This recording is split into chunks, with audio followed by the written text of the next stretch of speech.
पूर्वी दिल्ली लोकसभा क्षेत्र के भाजपा प्रत्याशी हर्ष मल्होत्रा ने मीडिया संवाद का आयोजन किया।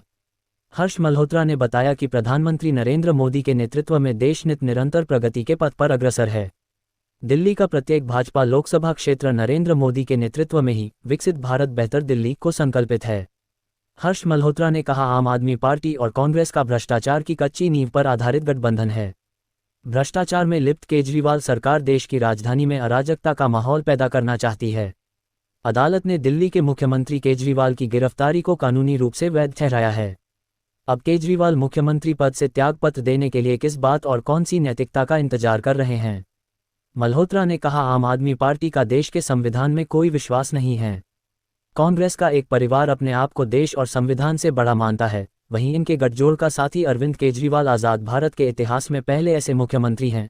रहे senior leader doctor Anil Gupta ji, मेरे बड़े भाई जो पूर्वी दिल्ली में उप महापौर भी रहे, विभिन्न निगम की जिम्मेदारियों को संभाला, संगठन की भी बहुत बड़ी बड़ी जिम्मेदारियां आप संभालते रहे हैं। जिला अध्यक्ष के बाद आप दिल्ली की ट्रेनिंग सेल के इंचार्ज भी रहे हैं, अभी भी ट्रेनिंग सेल का काम आप ही देखते हैं।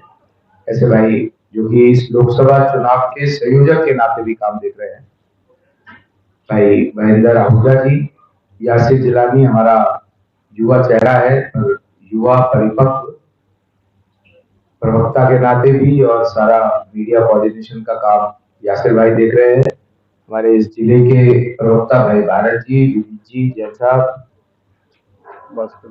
भास्कर जी और उपस्थित पत्रकार भाइयों, और हमारी एक बहन बैठी है, 2 बहनें 3 बहनें बैठी है, आप सबको प्रणाम।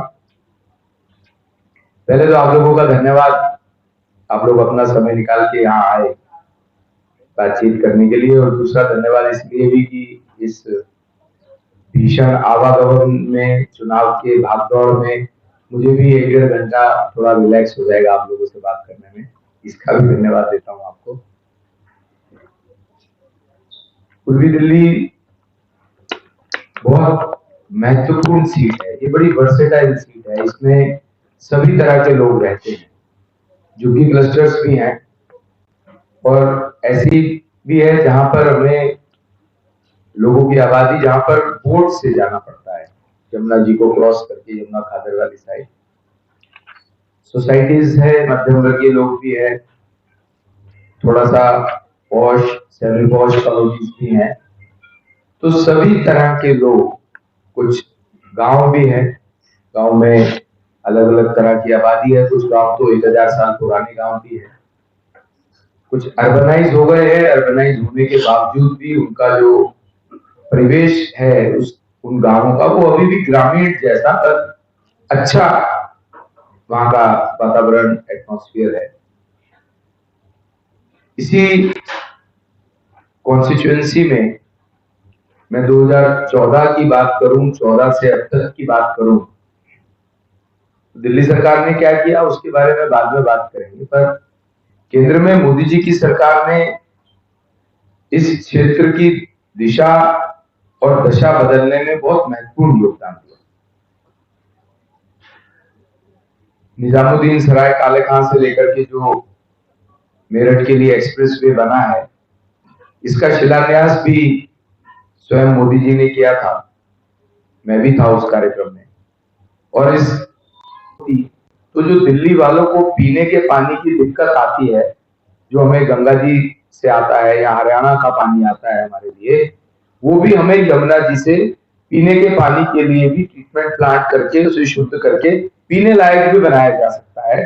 तो एक बड़ी समस्या जल बोर्ड की जो दिल्ली सरकार का ही है, उनकी भी हल होगी, पर क्योंकि उन्होंने 3000 करोड़ रुपए का क्या किया भगवान जानता है, उसमें क्या भ्रष्टाचार किया, खर्च तो दिखता तो बिल्कुल नहीं है, हो सकता है पेपर्स में उन्होंने कुछ खर्च किया हो। तो हमारी प्रायोरिटी में ये रहेगा कि किसी भी तरह से केंद्र सरकार में इससे संबंधित मंत्रियों से बात करके हम यमुना जी को स्वच्छ कर सकें, ये भी एक प्रायोरिटी में रहेगा। उस पर साबरमती फ्रंट की तरह जैसे बहुत पहले सूरघाट बना हुआ है वजीराबाद की तरफ, पर वो बहुत छोटा सा पार्ट है, पर साबरमती फ्रंट की तरह हम यमुना जी पर भी ऐसा कोई फ्रंट बना सके जहां पर लोग यमुना जी के किनारे बैठ सके, कुछ बड़े कार्यक्रम हम करा सके, सांस्कृतिक कार्यक्रम, रिलीजियस कार्यक्रम। ये सब योजनाएं अभी हैं मन में। और केजरीवाल साहब ने तो वायदा किया था कि 20 बड़े अस्पताल दिल्ली में और 20 बड़े कॉलेजेस दिल्ली में हम करेंगे, और 500 स्कूल का वायदा था। वो सब वायदे झूठे ही निकले, आप सबके सामने है। 10 वर्ष में हमारी पूर्वी दिल्ली में तो एक भी बड़े हॉस्पिटल का काम भी प्रारंभ नहीं हुआ है। कॉलेजेस की बात करें तो कोई बड़ा कॉलेजेस इन्होंने अपने इनिशिएटिव पे नहीं खोला है। आईपी यूनिवर्सिटी का एक कॉम्प्लेक्स कड़कड़डुमा में बनाया है केंद्र सरकार की योजना से।